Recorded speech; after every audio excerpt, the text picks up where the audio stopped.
your balance, and we are committed to that.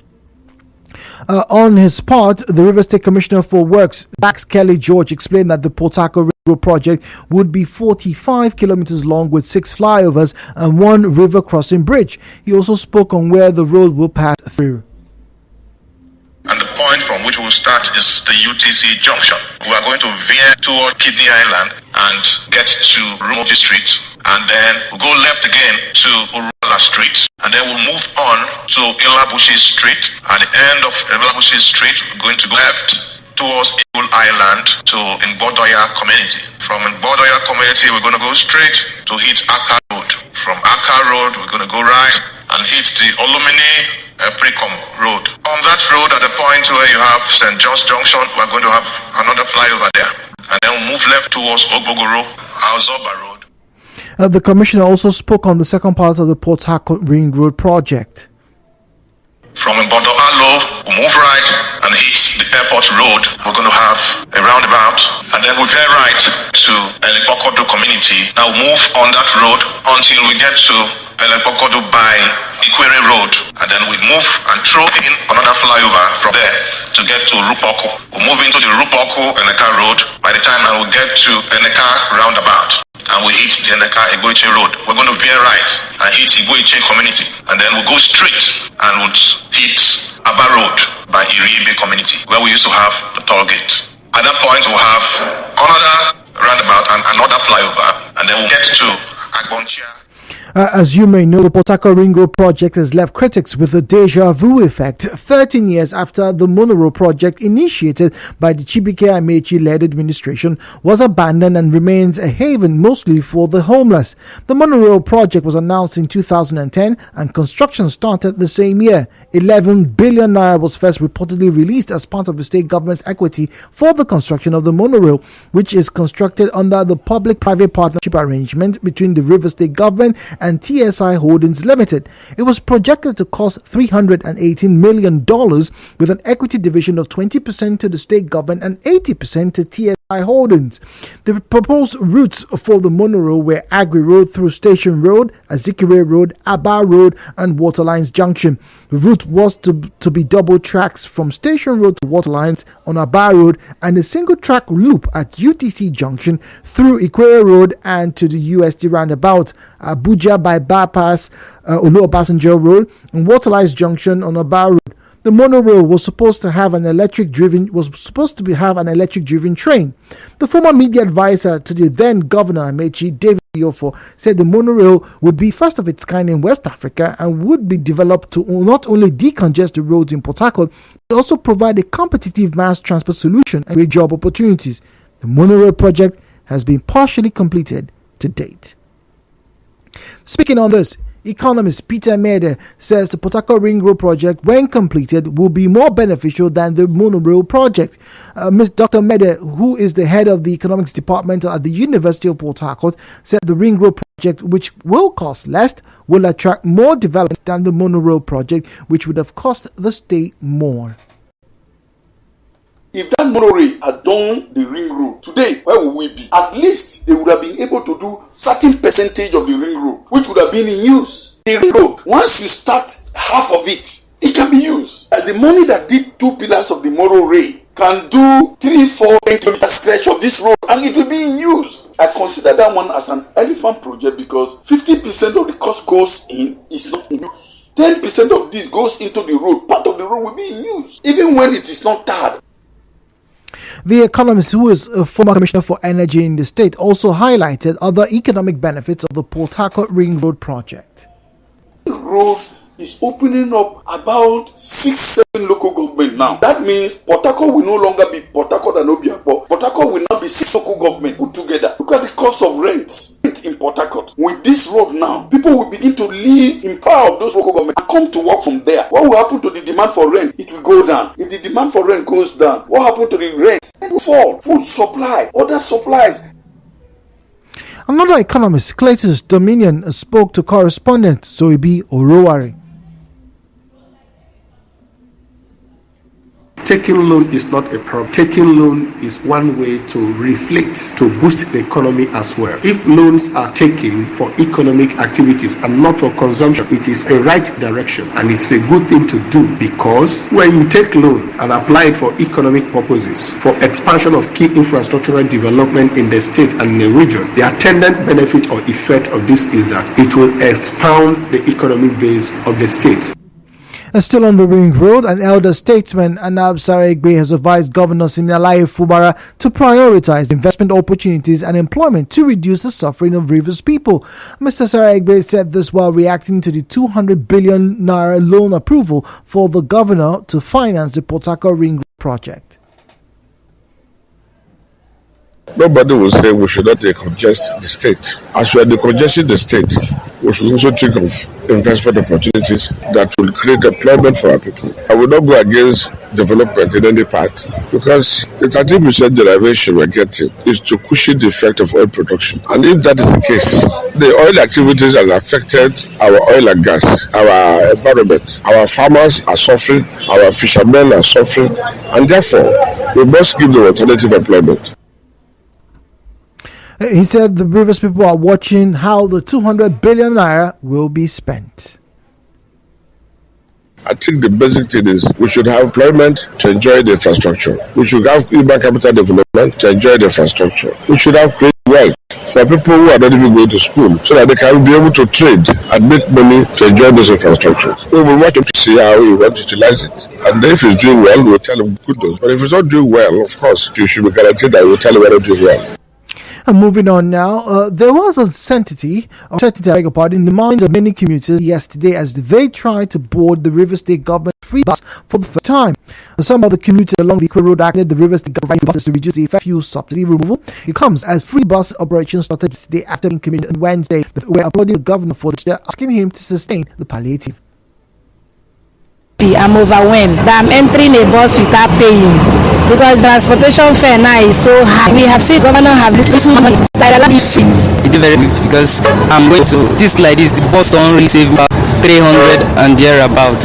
I'm very happy for what the government is doing. For we to be going all about our business entering vehicle for free, just like I am one of the beneficiaries today. Yesterday, as the thing was moving around my shop area, I said, how I wish I can be a beneficiary to this very wonderful opportunity. In the meantime, social analyst Charles Gotare is advising the River State government that the transport scheme be subsidized to raise funds to sustain the project. The government needs to come up with a more institutionalized platform so that it will be able to generate proceeds to sustain maintenance, sustain the payment of handlers and other relevant repairs that may be required. Totally free is unacceptable because it is not sustainable. An intervention program like this must come up with a lot of sustainable elements that will give some level of guarantee and assurance. Away from that, the River State government has presented a 20 million naira check to the widow of a late police officer, Inspector Collins David, who died in active service while serving at the Ahoda division of the state command. Governor Fubara was represented by the Secretary to the State Government, Tammy Danagogo, during the handover of the check at the command headquarters in Port Harcourt. He said the River State government remains committed to supporting security agencies to fight crime.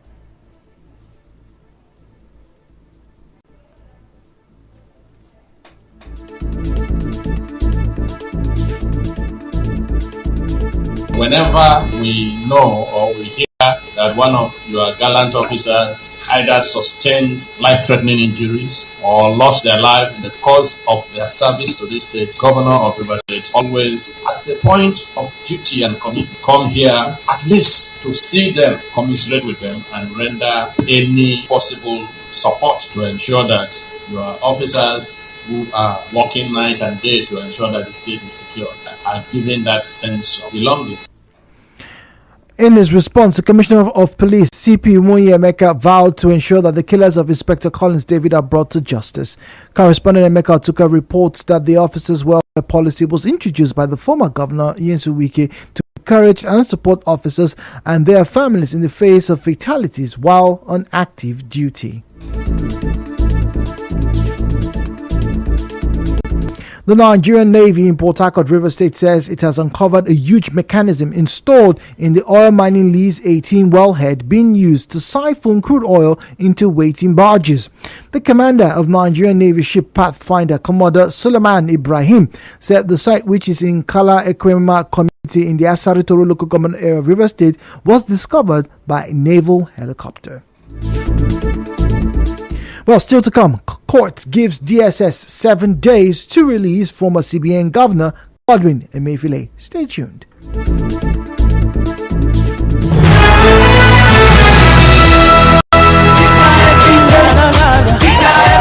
Life Properties, Home Life Properties.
Three Nigeria Info. My name is Jude Omamegbe, and we'll continue with our stories now. Once again, focusing here in River State, where mild drama along Lord Emmanuel Drive in Rumomasi as a young man fainted and was gathered by onlookers. In a viral video, the man who is middle-aged, is believed to be asthmatic, fainted while the onlookers gathered without any action to revive him. One of the eyewitnesses spoke. I was driving out on my street this morning when I saw people gathered around this young man. He was apparently passed out. So my wife and I pulled over and we figured that he was asthmatic because he was gasping for breath. Someone apparently had run off to get an inhaler. They brought it and we joined the other people there to stabilize him. He also had his med on the ground beside him. So when he stabilized a little, they helped him and he took some of those drugs. What was instructive was the fact that we were all confused and we're not sure who to call. We are not aware if there is any emergency service in the city. The eyewitness also spoke on why they were ready. An Abuja High Court orders the DSS to withdraw Godwin Emefiele from detention or charge him to court. The court, in a judgment that was delivered by Justice Hamza Muazu, held that Emefiele's continued detention without trial amounted to a gross violation of his fundamental human rights. Justice Muazu held that the Nigerian constitution was founded on the rule of law, which he said presupposed that everything must be done according to the law. And now the business news.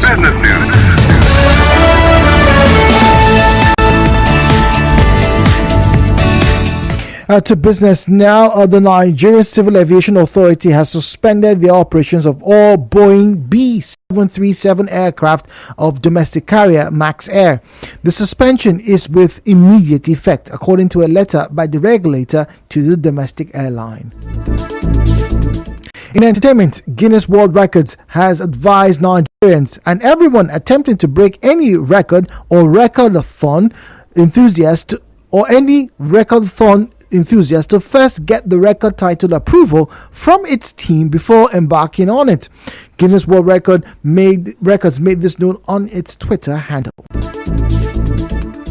In sports, FIFA has sanctioned Cristiano Ronaldo's Saudi Arabian club Al Nassr from registering new players for failing to pay add-ons owed to Leicester City as part of Nigerian forward Ahmed Musa deal. And from the international scene, Microsoft says China-based hackers have gained access to the email accounts of around 25 organizations, including government agencies. The software giant has not provided details of where the government agencies are based. However, the U.S. Department of Commerce has confirmed to the BBC that Microsoft notified it about the attack. Well, that was the news, but before we leave, a quick recap. Governor Fubara has warned against frustrating Port Harcourt Ring Road project. Stakeholders have reacted differently to the Port Harcourt Ring Road project. Widow of slain police officer has received 20 million naira check from the River State government. Court has given the DSS 7 days to release the former CBN governor Godwin Emefiele. Wanted suspect in Kana, River State, has reacted to bounty placed on him. On the foreign scene, Microsoft has accused China of hacking U.S. government emails. The news was edited by Onyekachi Wosu. Mostly cloudy weather is expected in Port Harcourt this afternoon with temperatures of about 27 to 30 degrees centigrade. Please be advised.